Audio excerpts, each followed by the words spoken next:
was like, what were you doing with my drapes? The drapes that were hanging in the apartment. I never got the answer to that.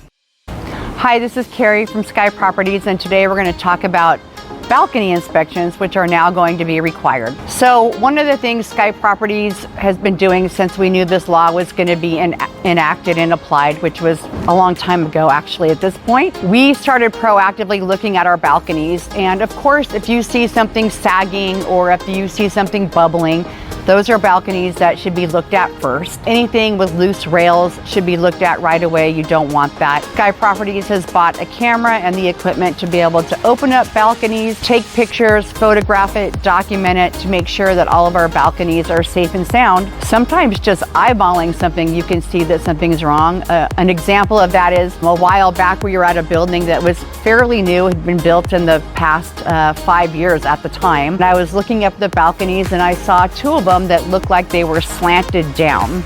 They gave me a hard time about it and said, there's no way, this is brand new. And I was like, but it does look like it's slanted down. Long story short, the original architect came out and took some measurements, and he too decided that the balconies were not where they should be. This resulted in us getting a side of our building re-shored up, and it was done free of charge by the contractor and by the architect. The other balcony that I saw was actually not structural. It was being caused by the tenant. The tenant had loaded up his balcony with all these beautiful plants, and don't get me wrong, they looked great, they were beautiful, but apparently they weighed a ton, and he was out there watering them every day with loving care, and unfortunately causing a hazard because as he'd only been in the building for 3 or 4 years, the plants were starting to pull the balcony down, and you could actually see that it was separating from the building. The one that I recently heard that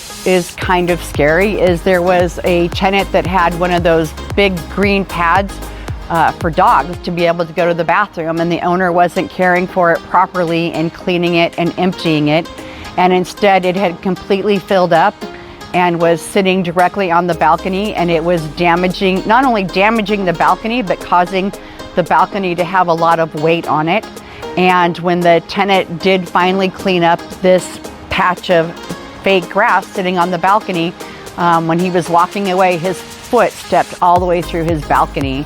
So what I would say is to make sure that you do address this in your lease. Every building's different and what it can tolerate and what the reinforcement is, but I would say to make sure that you know what that is and you address it in your lease. So don't be afraid to look at it and inspect and take care of it. The longer you wait, the worse it'll get.